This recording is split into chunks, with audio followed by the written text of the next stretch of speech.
Metal non metals chapter से question है, what is meant by amphoteric oxides, choose the amphoteric oxides from the following. तो यहाँ पर कुछ ऑक्साइड दिए हैं, सोडियम ऑक्साइड दिया है, ZnO दिया है, zinc oxide, carbon dioxide, aluminium oxide and water. इनसे पूछा है आपसे कि इनमें से कौन से हैं जो कि एम्फोटेरिक ऑक्साइड्स होते हैं। तो सबसे पहले तुम्हें पता होना चाहिए कि एम्फोटेरिक ऑक्साइड्स क्या होते हैं।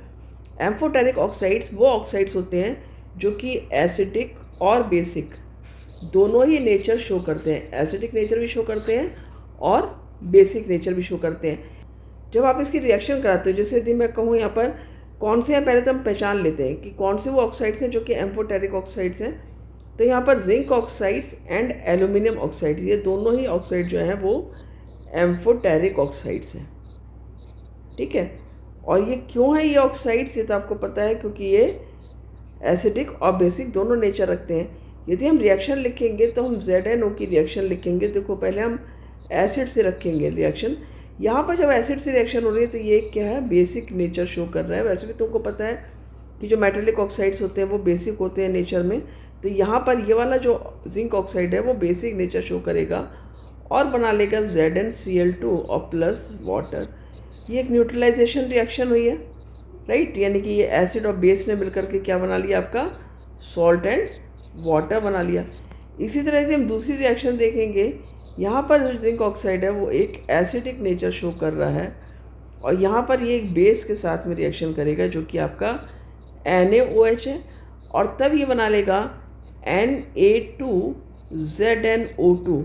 क्या बनाया इसने, सॉल्ट बनाया जो कि है सोडियम जिंकेट। याद कर लेना अच्छे से ये क्वेश्चन, और इस ये फार्मूला सोडियम जिंकेट का जरूर लर्न कर लेना, बहुत इंपॉर्टेंट है। अच्छे से ये सारी रिएक्शंस को आप याद कर लोगे। तो यहाँ पर ये बेस है तो यहाँ ये एसिडिक नेचर शो कर रहा है, यहाँ पर ये एसिड के साथ रिएक्शन कर रहा है, बेसिक नेचर शो कर रहा है। तो यानी ये क्या है आपका, दिस इज एम्फोटेरिक ऑक्साइड। तो इसी तरह से यदि आप एल्यूमिनियम ऑक्साइड को देखोगे Al2O3 को, तो ये HCl से भी रिएक्शन करेगा और Al2O3 आपका NaOH से भी रिएक्शन करेगा। जब ये एसिड से रिएक्शन कर रहा है उस समय यहाँ पर ये क्या है, बेस जैसा एक्ट कर रहा है, और जब बेस से रिएक्शन कर रहा है तो यहाँ पर ये एसिड की तरह एक्ट करेगा। ठीक है, जब ये एसिड की तरह से एक्ट कर रहा है और जब बेस की तरह एक्ट कर रहा है, देखो दोनों में सॉल्ट एंड वाटर बनेगा। यहाँ पर बना लेगा ये एल्यूमिनियम क्लोराइड जो कि एक सॉल्ट होगा, राइट। रिएक्शन को बैलेंस भी कर लेंगे और साथ में यहाँ पर वाटर बन जाएगा। ठीक है, तो यहाँ पर हम 6HCl लिख देंगे। अब देखो 3 2 6Cl हो गया, तो हमें H2 को भी 3 करना होगा उधर, क्योंकि 6H है यहाँ पर, तो 3H2O हो जाएगा। और इस तरह से ये रिएक्शन हमारी कम्प्लीटली बैलेंस हो गई है। और दूसरी रिएक्शन में हमारा सोडियम एल्यूमिनेट बन जाएगा जो कि NaAlO2 बनेगा। ठीक है, दिस इज सोडियम एल्यूमिनेट, इसको हम बोलेंगे सोडियम एल्यूमिनेट। तो इस रिएक्शन में भी तुम क्या देख रहे हो कि सोडियम एल्यूमिनेट बना है जो कि एक सॉल्ट है और प्लस यहाँ पर बन जाएगा आपका वाटर, राइट। तो यहाँ पर आपका वाटर बन गया और इसने क्या किया, एसिड और बेस ने रिएक्शन करके सॉल्ट एंड वाटर बना दिया, यानी न्यूट्रलाइजेशन रिएक्शन यहाँ पर भी हो रही है।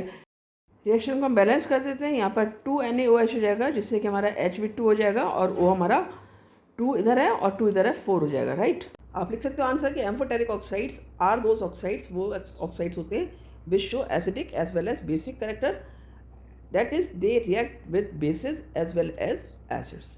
ठीक है, जो कि हमने देख लिया, बेस और एसिड दोनों के साथ में रिएक्शन करेंगे। और ये दोनों एग्जाम्पल्स आपके दिए हुए हैं एम्फोटेरिक ऑक्साइड्स के।